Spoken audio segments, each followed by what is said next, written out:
कहाँ से आप? यूपी, उत्तर प्रदेश से। हाँ, उत्तर प्रदेश बाबा योगी बाबा के क्षेत्र से आते हैं। डिस्ट्रिक्ट मेरा हमीरपुर है और मैं जैसे आपका सुअरजंगा गांव है ऐसे ही मेरा एक कस्बा है राठ। तो आप आए कितने दिन से हैं झारखंड में? हम 6 दिन से हैं। 6 दिन से आए। तो ओम प्रकाश ने आपको काफ़ी जगहों में घुमाया। हाँ, कुछ तीर्थ स्थल भी घुमाए। हाँ। अच्छा, आप यहाँ घूमे तो आपको सबसे अच्छा क्या लगा, यूनिक चीज़? यूनिक चीज़ जो मैं वहाँ नहीं देखा हूँ। पहला चीज़ था, मैं खेतों में कभी ज़्यादा घूमा नहीं हूँ। अच्छा, खेत मतलब खेती नहीं देखे थे आप? हाँ, खेती नहीं देखा हूँ क्योंकि हाँ हमारे यहाँ पर खेती उतनी होती नहीं है। अच्छा। मतलब मैं बता दूं, मैं उज्जवल सर को जब खेत घुमा रहा था तो मड़ेर में 10 बार गिरे हैं। अच्छा। ये इनका कंसर्न ये है, खेत को देखने मेड़ में थोड़ा आगे चल रहे गिर जा रहे हैं। अच्छा, इसके अलावा आप और जगह गए जैसे टूरिस्ट वाले जगह? हाँ। तो कौन सा जगह अच्छा लगा, सबसे अच्छा माने आपको? अच्छा, मेरे को जो सबसे अच्छा लगा वो है देवघर। अच्छा। जो बैजनाथ धाम है वहाँ पर तो जो 12 शिवलिंग है ना, जो ज्योतिर्लिंग है शिव जी की, उनमें से एक है। अच्छा। और उसके बाद हम लोग गए गया जी, जो बोध गया के नाम से फेमस है। इधर बंशीधर नगर घूमे? हाँ, यहाँ पर बंशीधर नगर हो गया, पनखटवा डैम हो गया और एक और था सुकलधरी।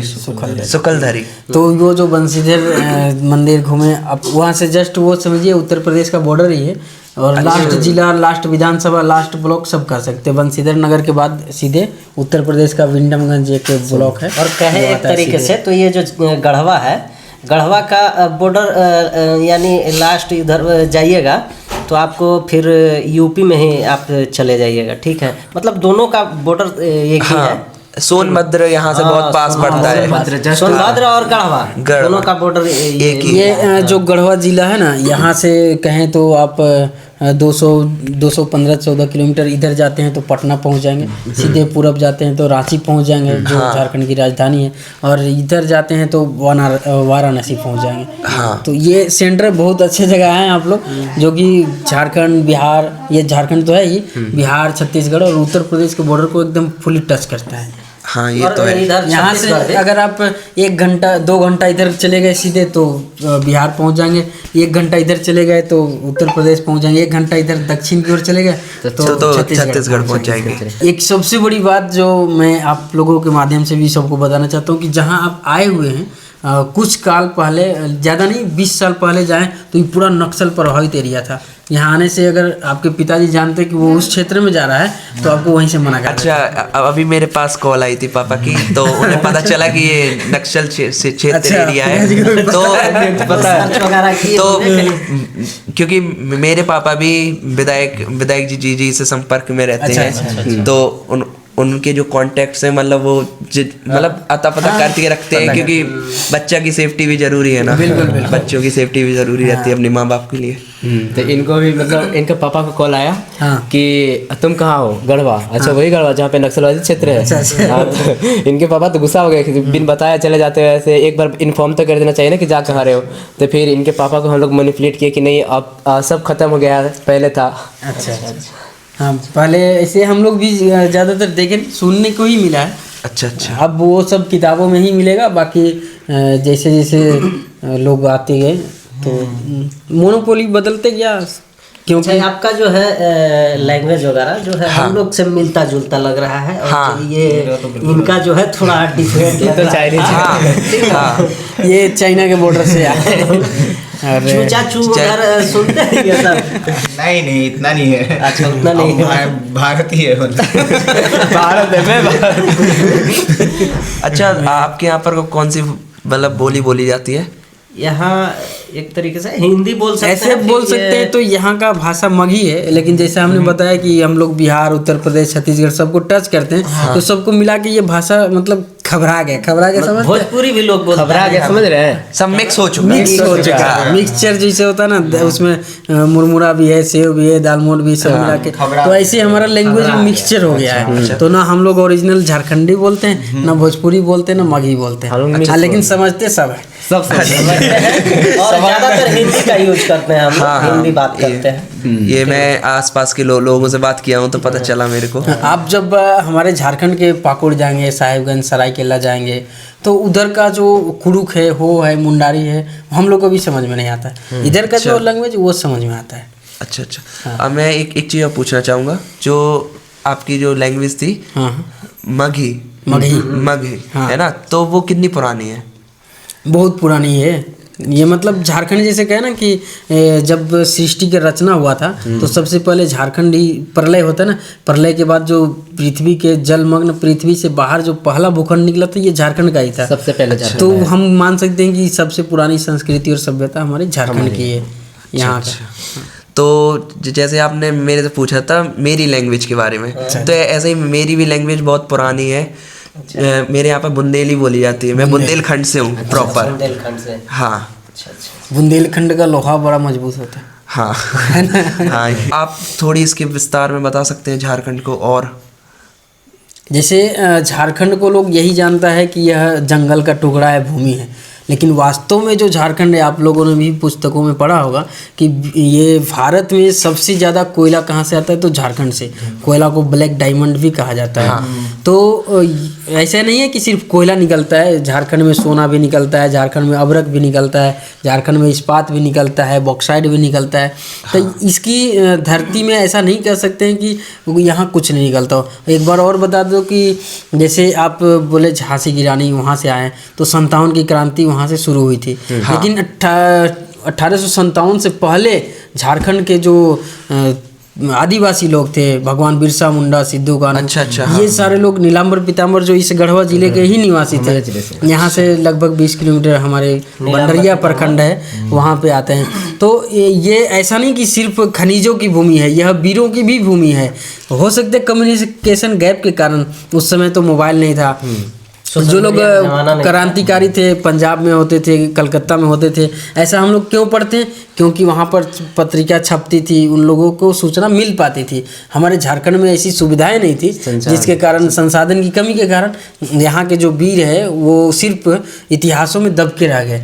और बाद में जो कालखंड में हमारे सरकार बनी, शिक्षाविद हुए, तो उन्होंने भी झारखंड की क्रांति में जो लोग सहयोग दिया था, 1857 की क्रांति से पहले जिन्होंने अंग्रेज़ों से लड़ा था, उनके बारे में बहुत कुछ नहीं बताते हैं। एक अच्छा काम किया इन्होंने कि अपनी पुस्तक में झारखंड के क्रांतिकारी को बहुत अच्छी तरह से जगह दिया है। तो ऐसे हम मान सकते हैं कि इन्होंने उनको के आत्मा को जीवंत करने का कार्य किया है अपनी पुस्तक में, झारखंड के स्वतंत्रता सेनानियों को। और विशेष जानकारी के लिए ओम प्रकाश जी का बुक है, उससे भी आप वो आपने पिछली वाली वीडियो में बताया था। अच्छा अध्ययन कर सकते हैं। इसके साथ साथ मैं थोड़ा झारखंड के बारे में बताना चाहता हूँ। आज सब लोग जानते हैं कि वी हैव 40% मिनरल्स, लेकिन मैं आपको बता देना चाहता हूँ कि हाँ, हमारे पास है लोहा है, कोयला है, यूरेनियम जो कि पूरे विश्व में सबसे ज़्यादा है, अपने पास बॉक्साइड है, सब कुछ है। लेकिन उसके साथ साथ आप झारखंड में आओगे तो झारखंड की एक बहुत बड़ी खूबसूरती है जो कि पूरे वर्ल्ड में सबसे अलग बनाता है।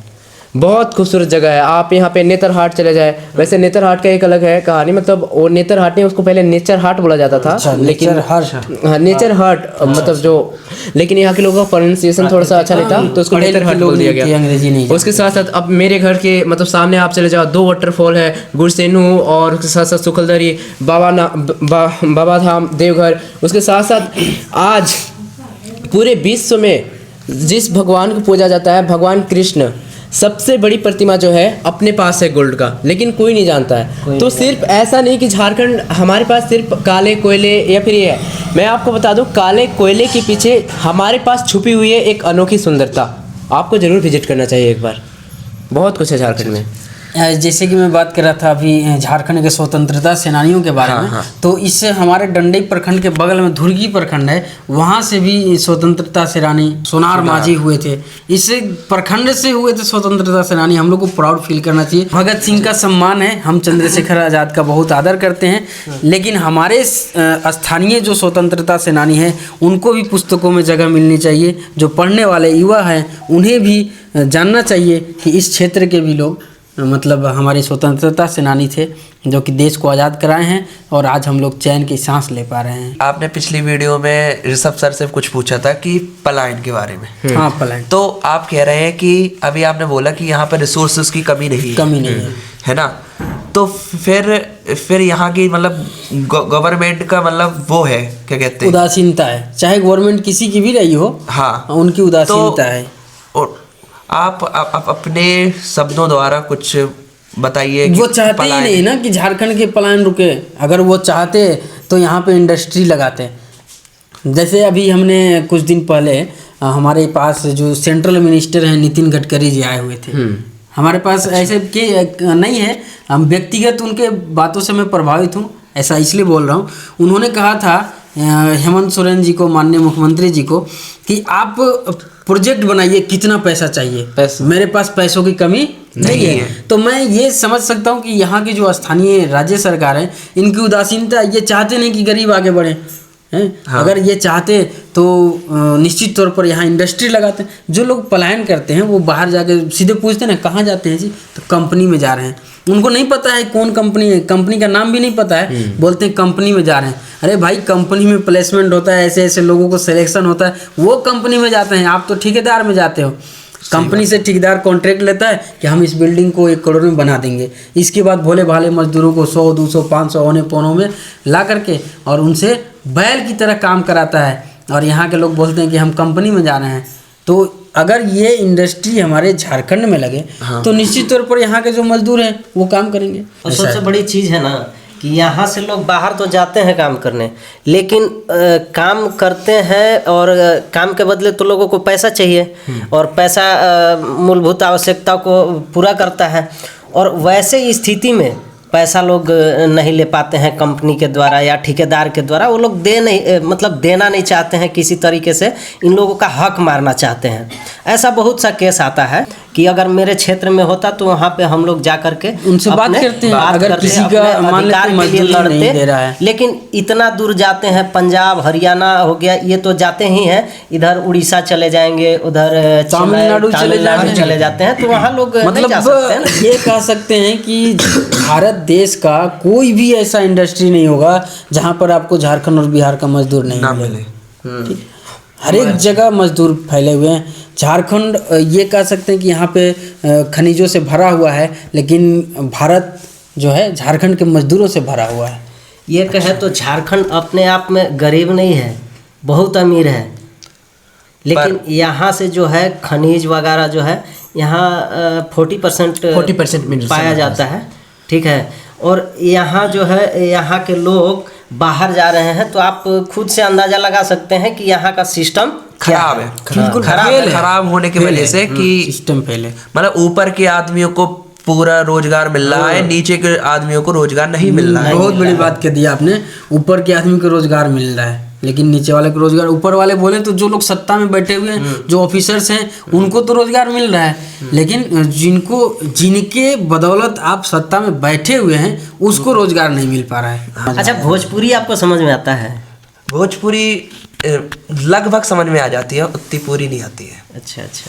और यहाँ जैसे कि यहाँ पर ये देहात है, यही मतलब जो आप लोग बोलते हो, जो मैं रूरल एरिया, पर मेरे यहाँ पर मैं कभी देहात गया ही नहीं हूँ। अच्छा। क्योंकि मेरे पापा जाते हैं। अच्छा। पर हम लोग नहीं जाते हैं। अच्छा, आपका गांव जो है देहात में है या कस्बे में है? देहात में नहीं आता है। कस्बा लाइक एक ऐसा शहर जहाँ पे सब कुछ मौजूद है।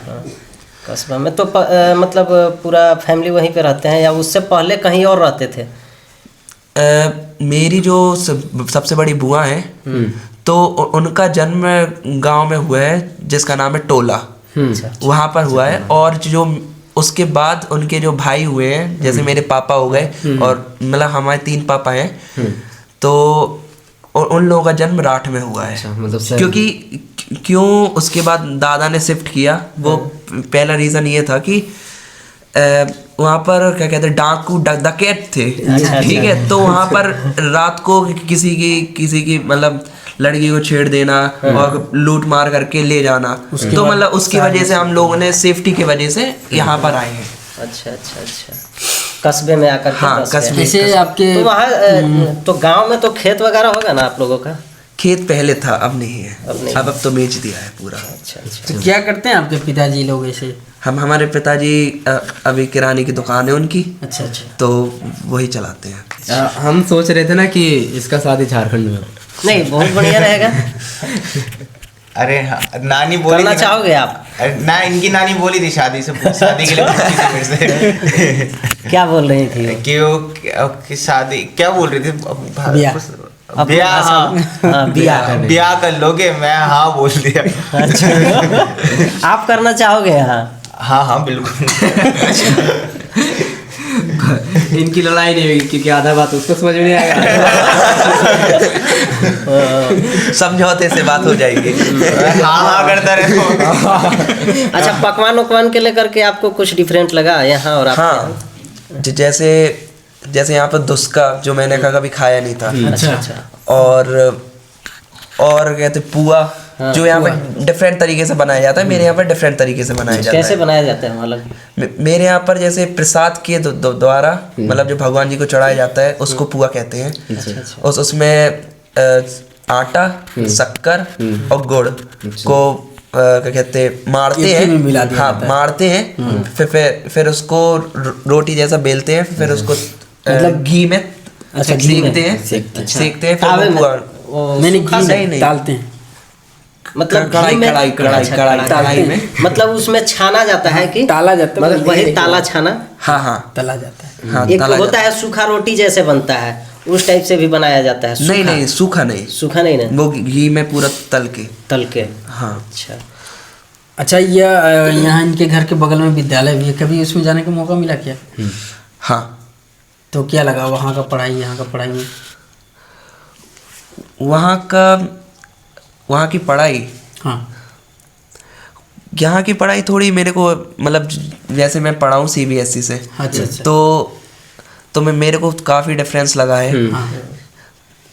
जैसे कि यहाँ पर ना चीज़ें कभी किसी से पूछो तो आधी चीज़ों के बारे में कि किसी को ज़्यादा नॉलेज होती नहीं है, क्योंकि हम लोगों को पहले पढ़ा दिया जाता है कुछ ज़्यादा जल्दी, और कुछ चीज़ें यहाँ पर लेट बताई जाती हैं। ये थोड़ा डिफरेंस है कि मतलब CBSE में पहले जो 8वीं कक्षा का सब्जेक्ट है, कुछ 6वीं का है, वो हम लोग को 3rd 4th में सिखाया जाता है, और यहाँ पर जैसे चल रहा है धीरे धीमे 3 4 5 6 और से सिखाया जाता है। हाँ, इनका कंसर्न ये है ना सिलेबस यहाँ पे जो लोगों को मतलब यहाँ के अगर कोई 8वीं क्लास का बच्चा 8वीं क्लास का सिलेबस पढ़ रहा है ना, वो इनको 6ठी क्लास में 5वीं क्लास में पढ़ा दिया जाता है। 5वीं क्लास में, यानी कि इनके 5 क्लास का बच्चा और हमारे यहाँ के 8 क्लास का बच्चा बराबर, दोनों बराबर है। अप टू मार्क नहीं है, मतलब एक तरीके से दोनों बराबर स्टडी। तो ये बहुत सारी चीज़ें आपको नई देखने को मिली, सीखने को मिली। फिर आना चाहेंगे झारखंड? क्यों नहीं आना चाहेंगे? शादी में अच्छा, शादी में आएंगे? बिल्कुल, शादी से पहले भी आना है। तो क्या मेरा लड़की ढूंढनी है, लड़की ढूंढनी है। मेरा भी शादी नहीं हुआ है अभी। अरे तो अरे बिल्कुल आप लोग आओ, मेरे फोन कर देना उनको, हम आ जाएंगे। आपकी शादी में आएंगे, जरूर आएंगे। ठीक है ना? तो आना है। पर उम्मीद करते हैं आपकी ओम से पहले शादी हो। बिल्कुल। चलिए, ठीक है। बहुत अच्छा लगा आप लोगों से बात करके, बहुत बहुत धन्यवाद। आप लोगों से भी बात करके बहुत अच्छा मजा आ लगा। गया, मजा आ गया। फिर मिलेंगे हम लोग, चाहे ऑफलाइन हो ऑनलाइन हो। जय जय। और इस बार हम जब मिलेंगे तो हम ओम का शादी देख के जाएंगे। अरे वो तो देखेंगे, अच्छा। लेकिन अगला इंटरव्यू में इनको जूस पिलाकर लाएंगे।